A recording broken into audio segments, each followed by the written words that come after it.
Titanic जहाज को बनाने वाला, उससे व्यक्ति ने पूछा, कहता बहुत स्ट्रांग जहाज बनाया है। कहता हाँ बहुत स्ट्रांग। कहता इतना स्ट्रांग बनाया है even God cannot sink it, कि परमेश्वर भी इसे डुबो नहीं सकता, इतना स्ट्रांग है। कहता एक दिन में डूब गया दुनिया का सबसे बड़ा जहाज। सुनो मेरी बात, परमेश्वर कह रहा था मन फिराओ और परमेश्वर के साथ मेल मिलाप कर लो। 1960 में सबसे बड़ा जो ग्रुप था डांस का वो बीटल्स था। बीटल्स जैसे माइकल जैक्सन है, उससे भी कहीं अधिक बीटल्स। 1960 में बीटल्स ग्रुप सबसे बड़ा था। 1966 में जो उसका ग्रुप का हेड था वो एक इंटरव्यू में एक इंटरव्यू दे रहा था उस पत्रकार को, और उसने कहा ओ जीसस, कहता जीसस अब इतना फेमस नहीं है। कहता Christianity will and very soon. Christianity कहता खत्म हो जाएगी। 1966 की बात है। कहता क्रिश्चियनिटी खत्म हो जाएगी। कहता जीसस से ज्यादा पॉपुलर मैं हूं।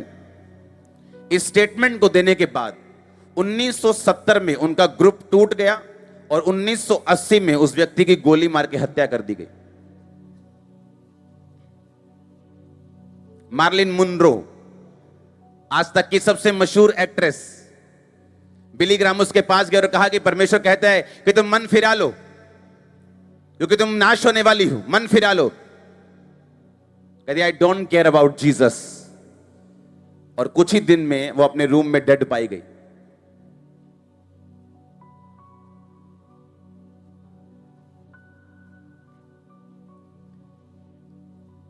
एक बहुत तगड़ा सिंगर, बॉन्डॉन नाम का बहुत तगड़ा सिंगर,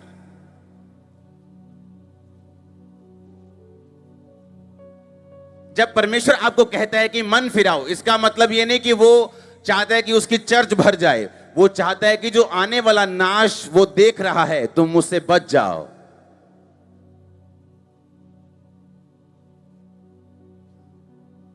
हालेलुया। तुम क्या करो उससे? किससे? आने वाले नाश से। बॉन स्कॉट इसका नाम है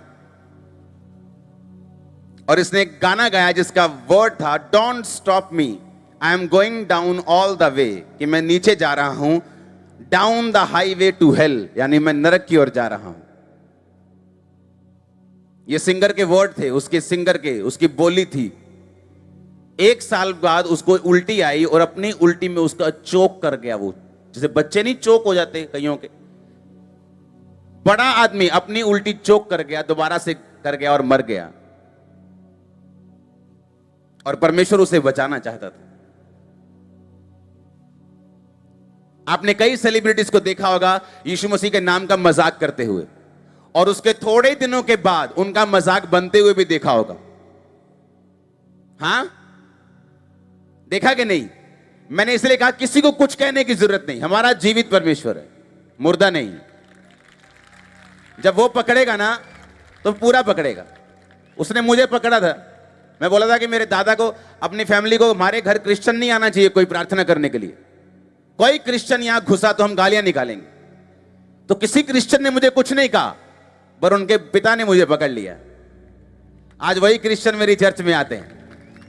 हां, आप मेरी बात समझ रहे कि नहीं? जब परमेश्वर आपको बोलता है मन फिराओ क्योंकि परमेश्वर का राज्य निकट है, तो इसका मतलब यह नहीं है कि परमेश्वर हमें, वो आपको सजा से बचाना चाहता है, वो डिस्ट्रक्शन से बचाना चाहता है। जो ऐसा कुछ होने वाला है लाइफ में जिसे परमेश्वर देख रहा है कि शैतान करना चाहता है, और परमेश्वर आपको सेव करना चाहता है, वो आपको होप देना चाहता है, वो आशा देना चाहता है, नई लाइफ देना चाहता है, नई बॉडी देना चाहता है, नई स्पिरिट देना चाहता है, नई फैमिली देना चाहता है, नया फाइनेंस देना चाहता है। वो कहता मन फिरा लो। हालेलुया। कहता मन फिरा लो क्योंकि शैतान ने तुम्हारे लिए गलत सोचा हुआ है, उसे तुम्हारे को नाश करने के लिए सोचा हुआ। क्योंकि परमेश्वर ने देख लिया कि ये सेलिब्रिटी में प्रॉब्लम आने वाली है, और परमेश्वर ने अपने दास को भेजा कि उसको बोलो कि मन फिराए।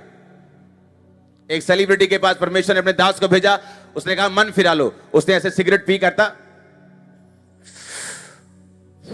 कहता ये रहा तेरा यीशु।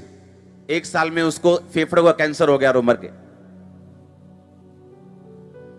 परमेश्वर ने नहीं मारा, सुनो मेरी बात ध्यान से, परमेश्वर नहीं मारता, शैतान मारता है। परमेश्वर ने कहा मन फिराओ, क्योंकि परमेश्वर देख रहा है कि इन बच्चों की लाइफ में मुसीबत आने वाली, इनकी लाइफ में शैतान अटैक करने वाला है, इनके फाइनेंस पे अटैक करने वाला है, इनकी फैमिली पे अटैक करने वाला है। और परमेश्वर कहता मन फिरा लो, क्योंकि परमेश्वर का राज्य क्या हुआ है, निकट आ चुका है।